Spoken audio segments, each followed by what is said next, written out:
ఈరోజు PVSK కుకింగ్లో దద్దోజనం చేసుకునే విధానం చూద్దాం. అన్నము 150 గ్రాములు అన్నము, ఉడికిచ్చిన అన్నము, వేడి అన్నం తీసుకున్నాను. పెరుగు తీసుకున్నాను 1/2 లీటరు. 1 కప్పు అన్నం అనుకుంటే 3 కప్పులు పెరుగు వేసుకోవాలి, అప్పుడే బాగుంటుంది.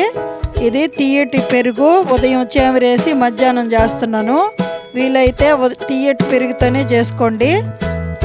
ఇప్పుడు పోపు దినుసులు: పచ్చెనగపప్పు 1 స్పూను, మినప్పప్పు 1 స్పూను, ఆవాలు, జీలకర్ర 1 స్పూన్ తీసుకొని, కరివేపాకు, ఎండుమిరపకాయ, 2 పచ్చిమిరపకాయలు తరిగి పెట్టుకున్నాను.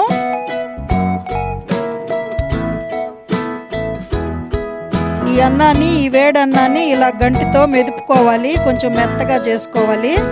తగినంత సాల్ట్ వేసుకొని ఈ పెరుగు కలిపేసుకోవాలి. పెరుగు ఎక్కువ వేసుకుంటేనే బాగుంటుంది, తక్కువ వేస్తే ఆరాక గట్టిగా అయిపోద్ది దద్దోజనము. కాబట్టి పెరుగు దండిగానే కలుపుకోవాలి, అప్పుడే రుచి.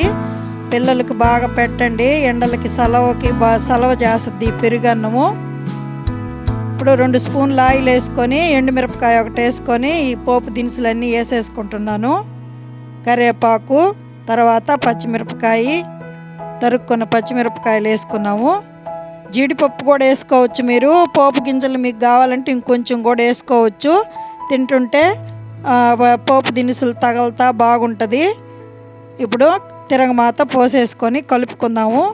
ఇవి బయటికి వెళ్ళేటప్పుడు కూడా తీసుకెళ్ళచ్చు, చాలా బాగుంటుంది ఈ అన్నము. పెరుగు దద్దోజనము అయిపోయింది. చూడండి ఎంత బాగా జారుగా, ఇలాగే చేసుకోండి, చాలా కమ్మగా ఉంటుంది.